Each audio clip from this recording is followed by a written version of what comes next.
Hello, welcome to another episode of Nerd. I'm Will, vibrating at about 47 hertz. And I'm Leah, never well rested enough, which means that all those stories about World Sleep Day the other week were really irritating. We don't have any stories about bloodshot eyes or murderous rampages, so we're going to start off with something a little bit more soothing. Just, a nice story about the steady drip, drip, drop of an April shower. Why water splashes. One of those nice occasions where we can pick up a physics story and actually make sense of it. Because it's real-world physics!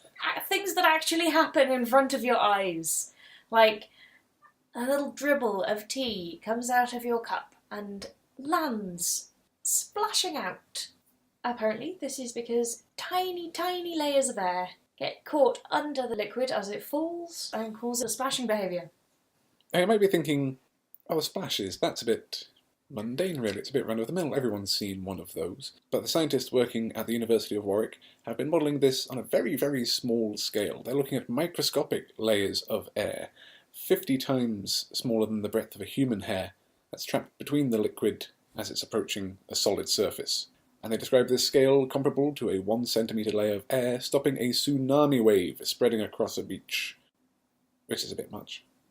So that layer of air, 1 micron in size, can obstruct a 1 millimetre drop of water 1,000 times its size.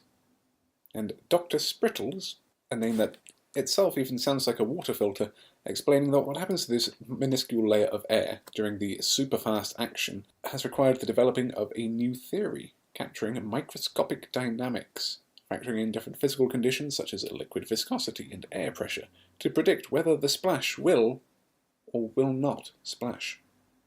Researchers have suggested some ways these findings might be applied, improving the quality of 3D printed products, being able to apply this to forensic applications, looking at blood drops, and possibly even applying it to climate science, understanding how water drops collide during the formation of clouds, or estimating the quantity of gas being dragged into our oceans by rainfall. Dr. Sprittle's comments at the end of this. You would never expect a seemingly simple, everyday event to exhibit such complexity. Clearly, they've never met a quantum physicist. I expect the non-quantum physicists just avoid the quantum physicists and, deny their existence. Well, they're sat across the canteen, just kind of gazing wondrously into their own sandwich. And if you start talking about your own research, oh, what do you do? Oh, I work with, water. Oh, a real thing. Poser. Or the quantum physicists come in and start saying, oh, we've made crystals that are in time. We've made time crystals. And everyone who's doing, bog standard thermodynamics and stuff is just like, ugh. We should probably actually, talk with physicists before decrying them in such a public manner. But what are they going to do? Math this out of existence? I mean, I understand that the quantum physicists are doing very important work. I just don't understand what they're learning from it. Whereas this one, the research kinetic effects in dynamic wetting, is, you can use it for CSI, you can use it for 3D printing, you can use it for understanding how clouds work. It's tangible progress. And I think it's important as a culture and a species that we acknowledge that there is a lot of beautiful and interesting things to be found in stuff that seems very dull. I mean, that's what we're here for, really.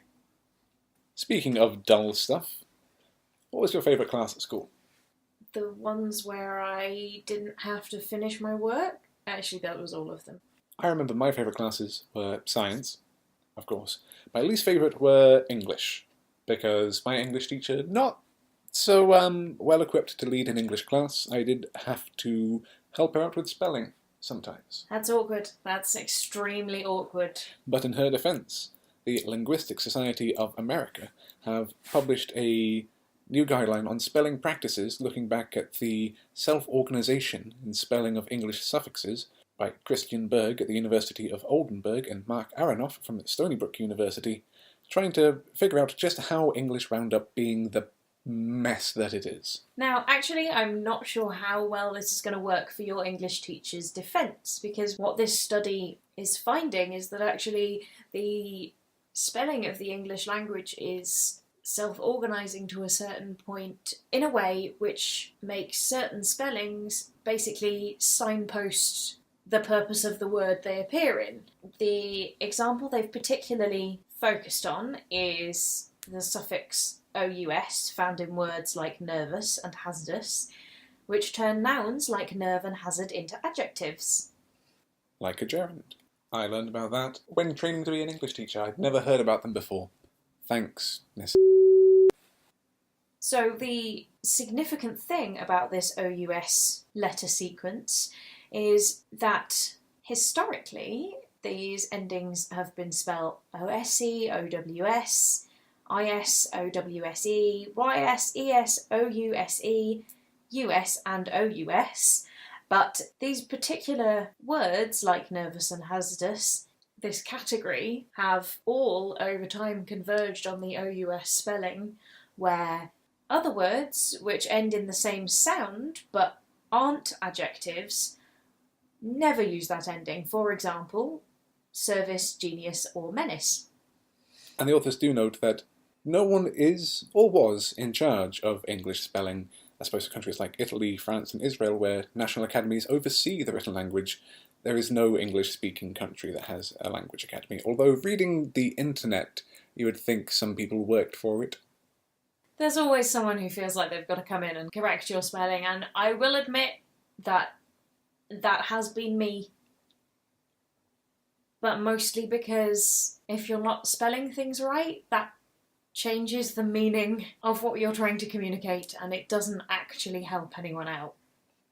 Like from a noun to an adjective. Yeah, I mean, if you're using the wrong form of there or your, that can completely change the meaning of your sentence. So it's important that you choose the right one. You can't say that, oh, the Linguistic Society of America are on my side, because they are not.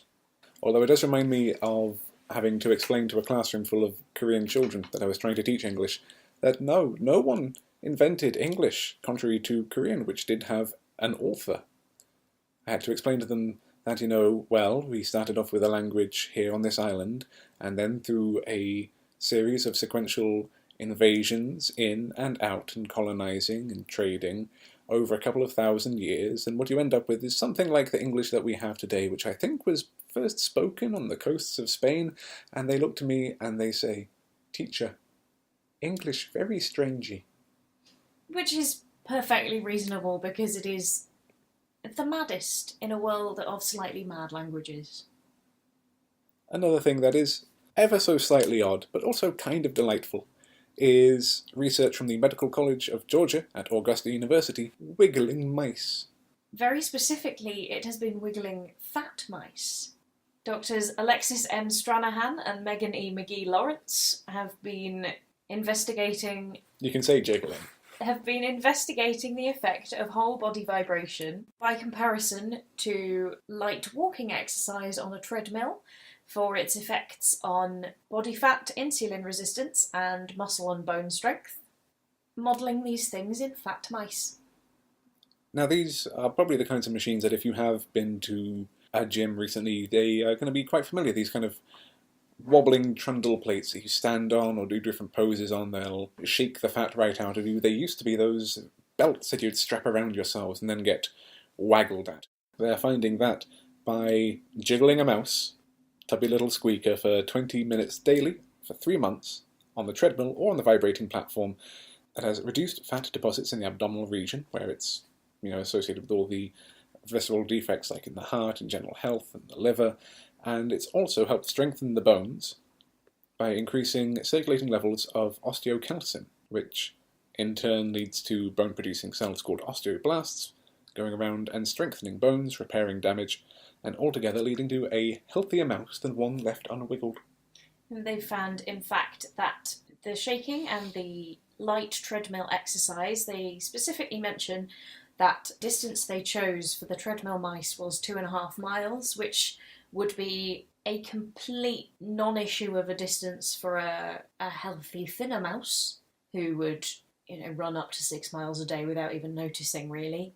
But it's a distance which will just about stretch the capabilities of the fat mice, but not enough to actually make them uncomfortable. And both this 2.5 miles and the vibration makes a difference to, for example, insulin and blood sugar levels in their mice, which is, if this extrapolates to humans, is very encouraging for diabetics who, for whatever reason, aren't able to do that much exercise. And McGee Lawrence does note at the end that there is so much more to obesity than weight. There's inflammation, there's metabolic changes, and all of these combined can really have a negative impact on your skeleton.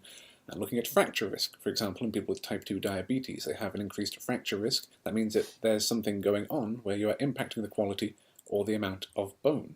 So by being able to, quote-unquote, exercise, to have the vibration in a way that is increasing your overall weight loss without jeopardizing bones by, say, stomping around on them. And it's not necessarily even weight loss in and of itself. There are effects both in living animal models and when you just vibrate tissue cultures, you can produce some of the same metabolic results just in a tissue culture.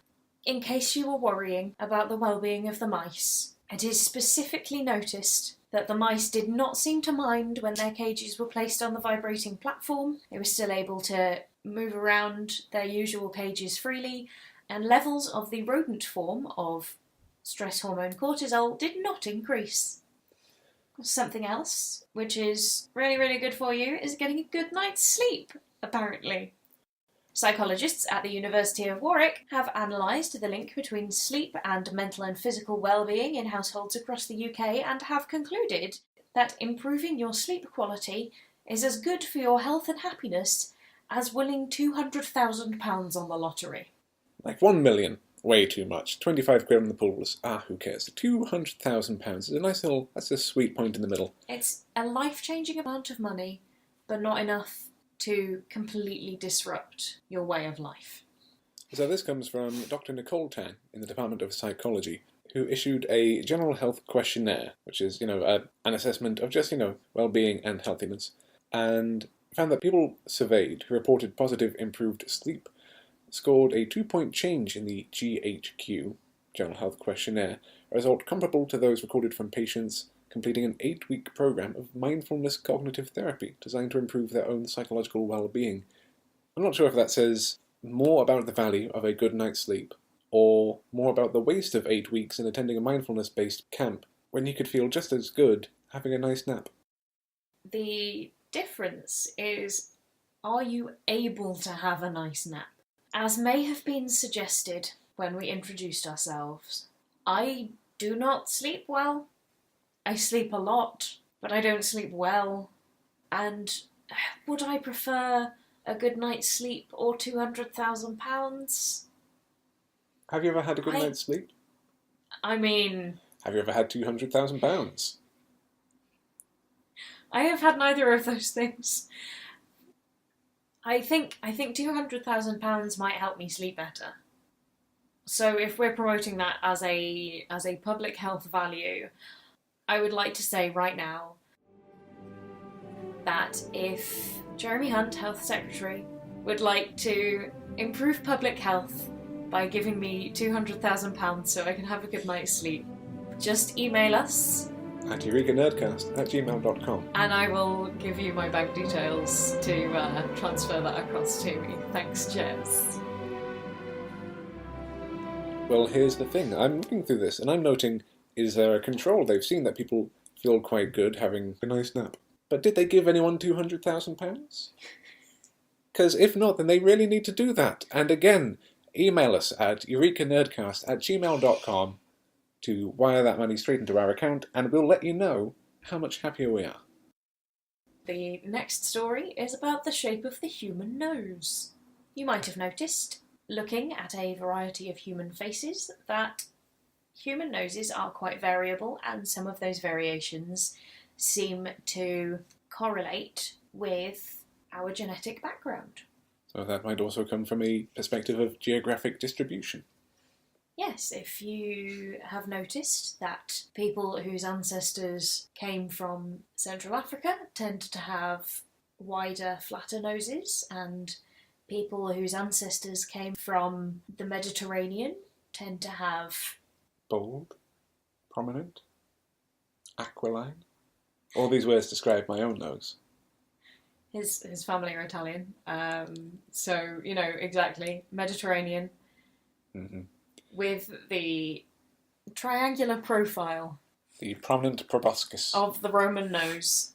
I'm not sure if it counts as one of my most distinct features, but apparently the nose is one of humanity's most distinctive facial features. Well, if you compare us to, you know, all the other mammals who've just got, like, their whole face is their nose. You know, you take rodents, entire face funnels into the nose. Dogs, entire face is the nose. That's why they're so good at smelling. Pigs. Pigs, exactly. The exact nosiness of a human nose is a distinctive feature by comparison to, you know, our other species who we coexist with. And the aforementioned geographic distribution seems to also align with climate and environment, with the author's note that previous studies suggest that people whose ancestors live in hot, humid places tend to have wider nostrils, and people whose ancestors came from colder, drier climates. But whether these differences arose in response to local climates or just due to chance was unknown. And this current study from Aslan Zaidi and Mark Shriver of Pennsylvania State finds that differences in nose shape across these geographic populations is greater than can be explained by chance alone. There is a correlation from those who evolved in warmer temperatures with greater absolute humidity, suggesting that climate was a driving factor in nasal evolution. However, it's not the only factor at play. Random genetic drift has got a significant component, and so does sexual selection. If your ancestors were part of a community that generally agreed big noses were sexy, your chances of having a big nose yourself are very much increased. Do you look at me sometimes and think, cool, look at the beak on that one?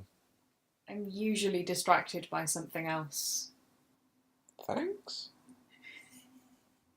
You've got a very hairy face, and it's a distinguishing feature. I say that. You are very much the generic model of tall bearded man. I will take the compliment where I can find it. You're my favourite version of it, but... Well, with that warming my heart and buoying my spirits, we can move on to our next story. Bad at compliments. Where, in what might be the most obvious piece of science we've had for a while, scientists are gauging how mood influences eating habits. If you've ever seen the movie Mean Girls, you'll remember the sequence where Katie, the protagonist, is being introduced to the various cliques and dynamics of a high school cafeteria, and it includes the group of girls who eat their feelings. And we've all done it. One time or another, we've all gone, I feel terrible, I'm going to eat some cake. And accordingly, it's a useful field of research to investigate how our mood when we're eating influences how we eat. And you'd think it'd be easy enough to just, ask people retrospectively, what did you eat? How did you feel? What was on your mind at the time? But Donna Sproit-Metz, director of the M Health Co-Laboratory at the USC Center for Economic Social Research, says that we really have no idea what people eat, because people lie. People don't remember. So what they've done instead is they have come up with something like a variation on a Fitbit, a little smart device that they can tag around people, which measures the acceleration of their hands, measures their heart rate, makes a rough estimate of the amount of calories entering that body, and also measures mood.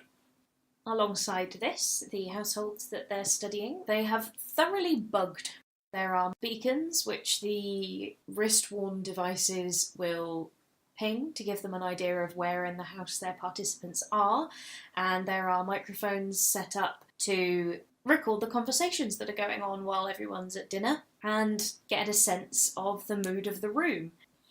As Sproit-Metz says, I began thinking that we do know that behaviours affect eating, such as the attitudes around the table, whether or not you are angry, or if you are depressed, or you don't like what your mother said. Mood detection system they've got seems to be a quite handy piece of kit, because between 5 male and 5 female participants, the devices can gauge the following moods with a high rate of accuracy. Anger, 94.5%. Anxiety, 95.7%. Boredom, 97.5%. Happiness, 88.7%. And sadness, 88.9%. And the system is also equipped with some machine learning software, so it will refine its own results as it goes. And with all of this research in mind, there might be some way of figuring out not only what people eat and when they eat, how they feel when they eat, but how those attitudes, behaviours can be changed, possibly working towards a healthier outcome and people having a face full of smiles rather than a face full of chips. Which, I mean, to me, there's a lot of overlap. We move on to something else that might be good for your mood. Have you tried yoga? And that is the obvious response. This isn't quite the terminology they're using in the article, but I'm going to call it a medium to strong dose of yoga 2 or 3 times a week. Strong dose of yoga, not any of that diluted stuff. Not any holistic yoga. No, It's we are not talking homeopathic yoga. We are talking Iyengar yoga. The study from New York was looking at a group of individuals with depressive disorders who were given a 12-week integrative health intervention. Some of them took the low dose of yoga, 2 classes a week. Some of them took the high dose of yoga, 3 classes a week. And according to the depression scores taken at the end of this 12-week period, those who were taking the more intensive yoga sessions, those 3 per week classes, were scoring better on their depression scores than those who took the 2 classes a week. They described the intervention as 3 or 2 yoga classes per week and practicing coherent breathing at 5 breaths per minute. Which isn't very many breaths, that's 1 every 12 seconds. I mean, it's not mentioned what the rest of the health intervention involved, whether this is actually an intensive program that's involved, or you're just given a prescription to go to the gym and do some stretching, do some balancing. Like, it is a thing that light exercise and guided meditation can be, good for your overall health, good for your mental health, but, I mean, 3 times a week is a lot of yoga. I have got other things to do. This was only looking at 30 participants. I don't feel like this is quite enough to go and start changing any practice guidelines yet.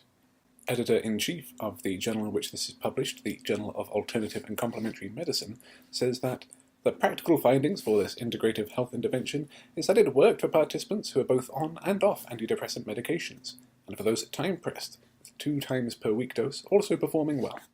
I mean, yoga twice a week is still quite a lot of yoga. I think I'd personally be hard-pressed to manage once a week. We don't manage once a week. Yeah, I'm talking about in theory, in the alternate universe where I exercise. Is visualizing good for yoga? Like, does visualizing doing yoga make you a bit more yogic? I'm sure it does. I mean, we talked about visualizing other forms of exercise, making you better at them, so why not yoga? You might have to actually do it once in a while. No. Well, from something that we can't agree on, let's move on to something that we do agree on. Because whilst you and I might not see eye to eye on Iyengar yoga... I don't even know what kind that is. I don't think it's the hot one. No, I'm pretty sure that's Bikram. So it's the cold yoga. Frozen yoga. Oh, now that I can get behind. Yeah, we can get behind that a couple of times a week. Now we're moving on to research from Lund University. No publication bias found in climate change research. This is research that's prompted by the fact that lots of climate change skeptics will suggest that climate scientists might, downplay results they have that don't agree with the overall theory of human-driven climate change. But in this large review of climate science, it seems a lot more like researchers are reporting the results they're getting rather than the results they want to tell you about. And when you're talking about a lot of climate science, we're looking at 120 research articles published in the field of climate research from 1997 through to 2013, a statistical analysis of a total of 1,154 experiments. And Johan Hollander, who is a researcher at Lund University's Faculty of Science in Sweden, says it's gratifying to see the scientific method is robust, and it is important to show that we can trust the results of climate research even if more work is needed about how these results are reported. Because they didn't find that experimental results were being omitted because they didn't fit the story. They did find quite a lot of selective reporting, where the big results are reported up front, smaller results more often buried in amongst the depths of the papers, but this is how people report. It's how people report on literally everything from scientific literature all the way up to what Katie Price has been doing this week. I'm just going to follow up with this last quote here from Johan Hollander about the reporting. It is a major problem if politicians and other decision makers don't trust science, or don't understand how scientists communicate their results. This can lead to important decisions not being taken, or being given lower priority, he says. And this episode will be coming out on the 26th of March 2017. So if you are listening to this in the future, and people made poor choices, sorry, we knew. There are always, of course, some people who are more stubborn about these things, people whose attitude towards the information that's being shared with them can be skewed by, for example, their politics. So looking at a political divide on how people's personal politics affects their interpretations of these results would be interesting. So it's useful that someone's done that. Very useful. And they've found that when the seasons are too hot or too cold, Democrats and Republicans are drawing very different conclusions. And this research, published by Jeremiah Ball of the University of Wisconsin-Oshkosh in Springer's journal Climatic Change, was using two sources: data concerning people's beliefs about global warming and the social setting they find themselves in. This came from surveys from CBS, New York Times. These surveys were done in February and March of 2013 and February and May of 2014, which are moments when different regions of the US were experiencing temperatures at least 5 degrees Fahrenheit from the average temperature over the previous 30 years. That's both above and below the average. And this survey data is then cross-referenced with state-specific monthly temperature averages collected by the National Oceanic and Atmospheric Administration's National Center for Environmental Information. So they can see what happens in states where they're going both unseasonably above and below the historical usual. They can compare their responses in those different weather conditions. All of which points towards that when people who identify as Republicans in America, on the right of the political scale, are in a very cold snap in the middle of winter, they are more likely to turn around and say, we can tell there's no global warming because I'm cold now. On the other hand, when it's unseasonably warm, these same people are just stubborn and more strident in their denial that global warming could possibly be a thing. Borders note that during more seasonal temperature conditions, there are some Republicans who will come around to the idea of it being possibly anthropogenic climate change, but that even in these seasonable expected temperatures, the Tea Party wing of Republican parties are much more likely to deny any kind of human-driven factor. But politics need not be all doom and gloom, because the Dreamers, or Deferred Action for Childhood Arrivals policy, may have reduced depression in eligible individuals, according to new research from the Harvard Chan School of Public Health. Now you say it needn't be all bad, but as far as I'm aware, this policy is being cut down quite considerably by the current administration. The DACA program essentially concerns children of undocumented immigrants who were brought into the US as children. It's enrolled 750,000 individuals, What it does is it provides renewable temporary work permits so that these people who came to the US because their parents were going and they didn't really have much choice can actually continue to live their lives in the country where they've mostly grown up. Among eligible undocumented migrants, it has made a difference to their overall well-being. People eligible for the programme were 50% less likely to report symptoms with major depression after the policy was introduced. Lead researcher Athinda Ben-Kataramani from the MGH Division of General Medicine says that it's well known that economic circumstances affect mental health.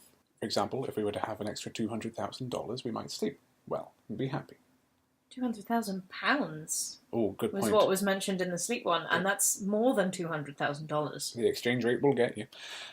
The DACA program increased access to the US labour market for these individuals and raised hopes for a better economic future.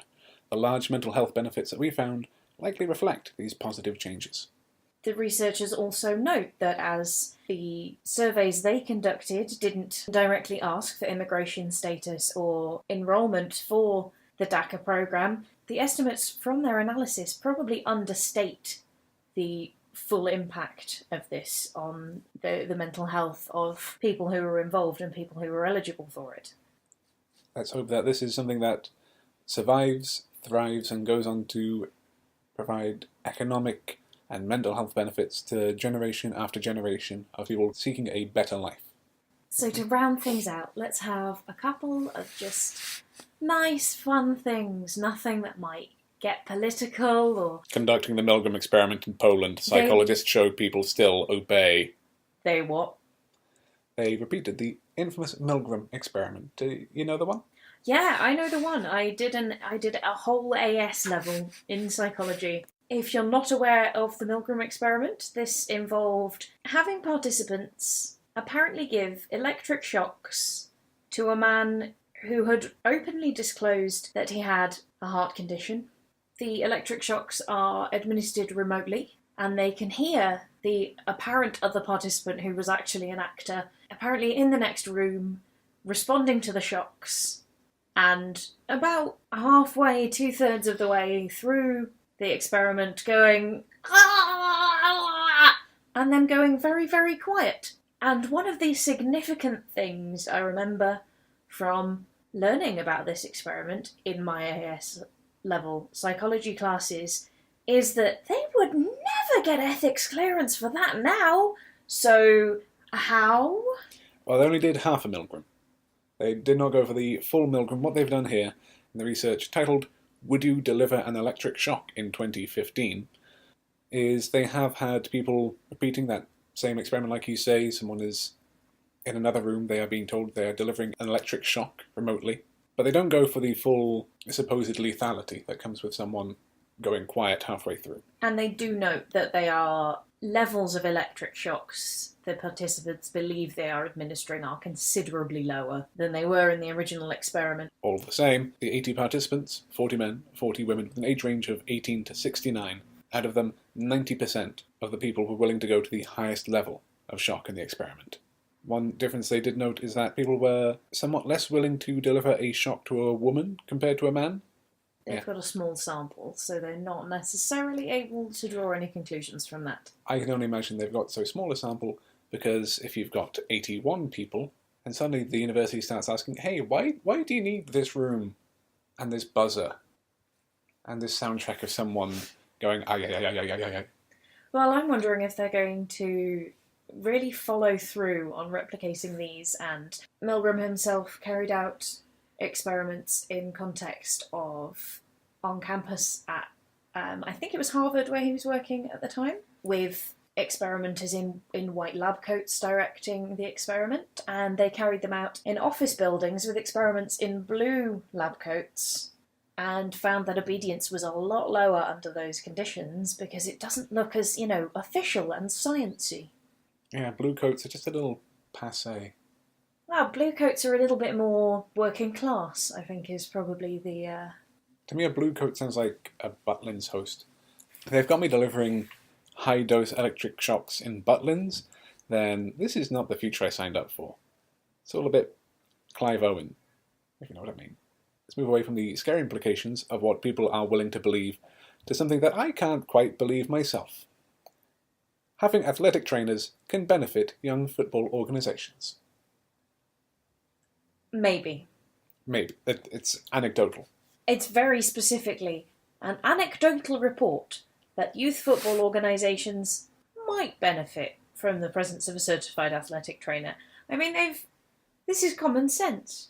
They've gone, do you think youth sports persons might benefit from having professionals? They've gone, yeah, probably. Probably. I expect so. And with that in mind, I think it's time to wrap things up. But just before we leave you, we've got a few more quick stories to part ways with, such as using a Satnav is found to actually kind of switch off parts of your brain that would otherwise help you find your way. I mean, I know for sure until I've been somewhere without the help of the Satnav, I do not know the way. And without a Satnav, you never will again. I mean, I can use maps. Satnav won't let you do that. Asking for directions? Satnav won't let you do that. What if I don't have a Satnav? A Satnav will find you. And can quantum theory explain why jokes are funny? God, I hope not. 3 neutrinos walk into a bar. Oh no. I think. I'm not certain.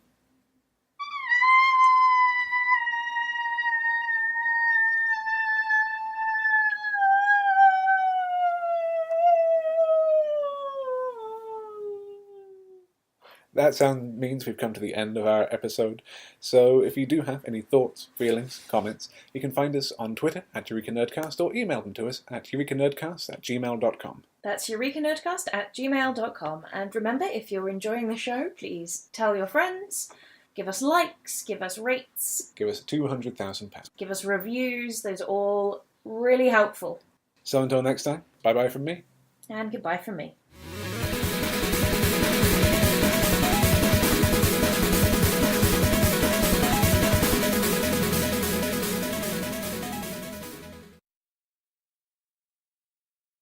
Give me £200,000.